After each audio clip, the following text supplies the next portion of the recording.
Не могат да се споразумеят за това на какъв език да подпишат договореностите за железопътната връзка.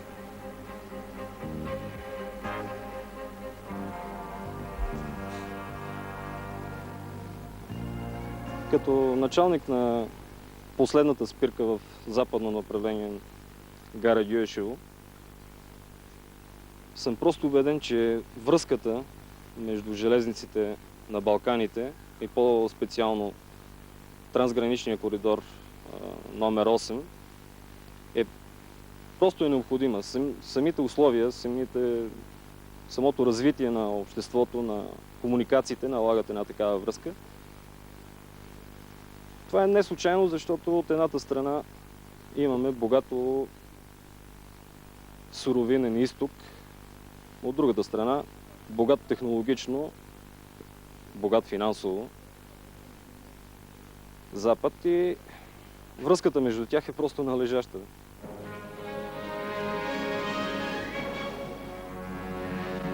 Големите гари. Привидно тук цари хаосът. Много люди е и влакове на всички страни. Реално обаче всичко е подчинено на съвършения ред и прецизната работа на железниците. Въпреки че системата е притисната от проблеми, главно от финансов недоимък. В голяма криза смятам, че са българските държавни железници. Преди години някак си бяха по-чисти, по-удобни, по-приятни, а сега са много стари вагоните. Би трябвало да се закупят нови вагони или да се подновят, да се ремонтират. Българските държавни железници си изпълняват плана, искам да кажа, в финансова гледна точка, като качеството изобщо го няма. Плащаш билет, а права стоиш.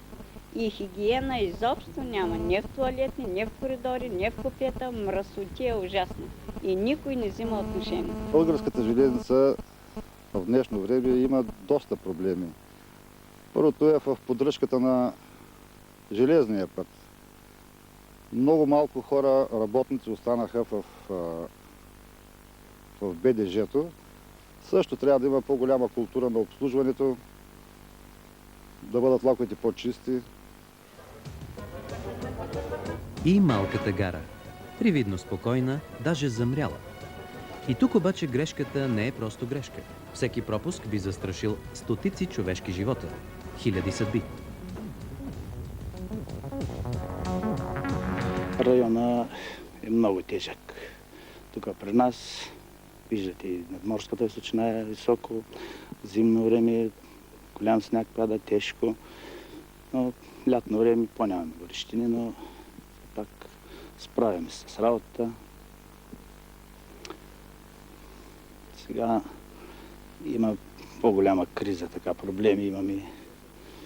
Материали няма много, работниците не са много. Значи все пак си скърпваме работата. И суда за железницата трябва да има и техника, защото работим с много, така да се каже, първобитна техника. Българската железница в момента е в криза, но ще надживее тия моменти. Това е единственият транспорт, който гарантира пътуването на пътниците в знойно лято и в студени и мрачни дни. Нашия регион е в много труден балкански участък. Единственият транспорт, с който може да се придвижи през тежките зими до населените места, това е железопътният транспорт.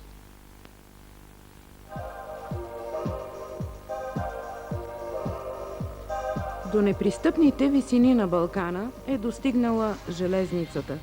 За някои селища тя е единствената връзка с останалия свят. Другото са козите пътеки. Шосейна връзка няма. С влака хората отиват да си купят хляб и вестник. Отиват на работа. Само с влака могат да се върнат до дома. Балканските села са свързани помежду си и с останалия свят с уникална железопътна връзка.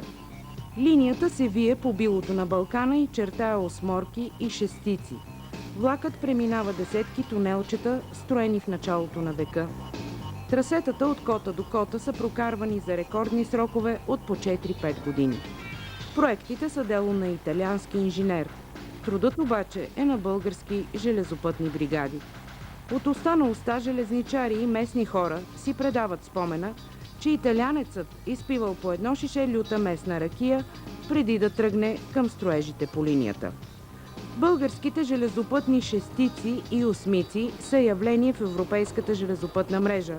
Днес те се изучават в западните технически факултети като чудо на железопътното строителство.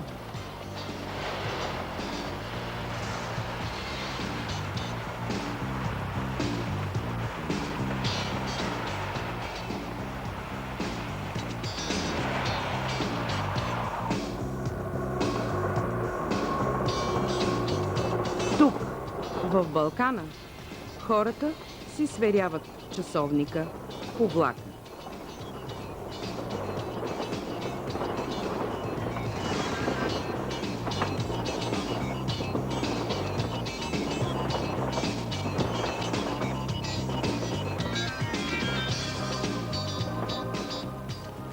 Влаковете поправят всички работи във връзка с движението, обслужването на пътниците и обслужването на товарите, които преминават. Ако няма влакове, значи прекъсва се живота.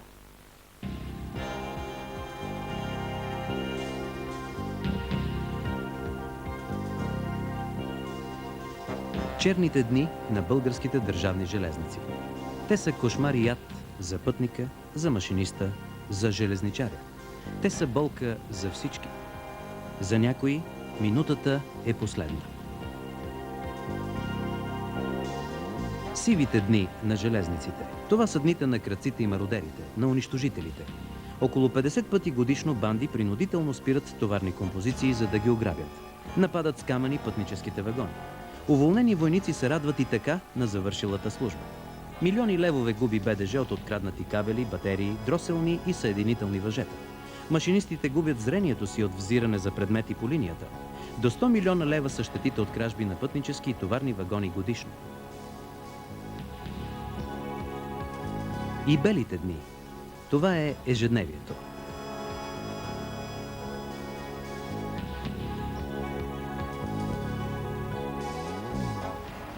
Цели 3 години от полунощ на 29 ноември 1992 година до полунощ на 22 ноември 1995 българските държавни железници са хванати в капана на югоембаргото, безпаричието и обвиненията в корупция.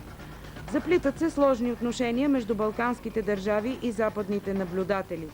Неизказани до край и гласно вървят слухове за участие на висши политици и велики сили в нарушаване на ембаргото. Единствено БДЖ обаче стават изкупителна жертва.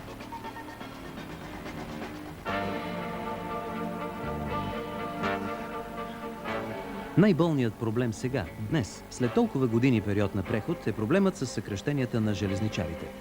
Повече от 1000 души обслужват губещи линии.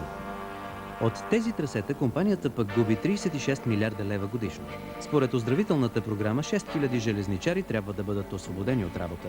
13 предприятия и заводи в системата трябва да се приватизират. Проблемно е закриването на второстепенни, губещи направления.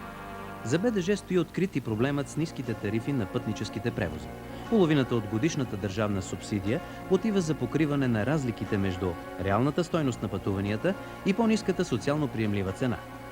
Железниците са в остър недостиг на пари за инфраструктурата. 70 милиарда лева са необходими за основен ремонт на пътя, за капитално строителство, за осигурителни инсталации и резервни части. Чуждата помощ от световните финансови институции за БДЖ от 1993 година насам се оценява на 170 милиона долара. Българската изпълнителна власт се ангажира да отпусне още 126 милиона долара. Целта е железницата да излезе от глухия коловоз. Оздравителната програма и споразуменията за кредити могат да се реализират само ако държавата субсидира железниците според проекта за преструктурирането им. В противен случай изходът е БДЖ да работи пазарно. Тогава ще отпадне социалната роля на железницата и тя ще вози толкова скъпо, колкото комфортно.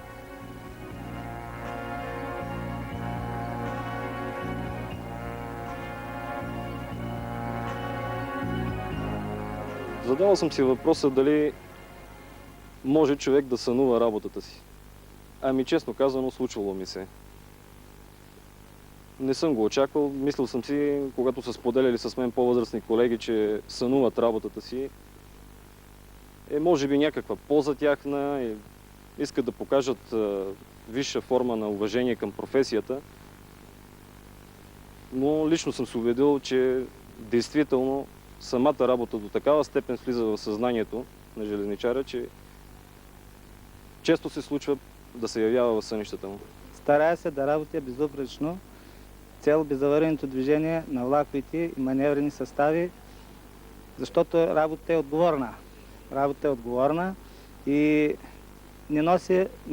не търпи никакви грешки. Ако ме изгоня, ще ми бъде много мъчно и не зная как ще го живея. Защото живота съм го прекарал в железниците. Вече 110 години БДЖ се явява доказан фактор за единението на нацията и интегрирането й с други нации. И затова ние сме основата на международните транспортни коридори, важен елемент от европейската политика, насочена към интеграция. Като наследници на едни стари традиции, считам, че ще отговорим на предизвикателството на времето и ще се извърши преструктурирането на НК БДЖ в съответствие с цялостната икономическа реформа в България.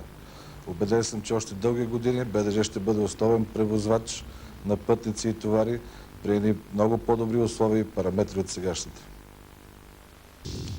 Релсите свързват посоките, водят напред към бъдещето и назад към дома.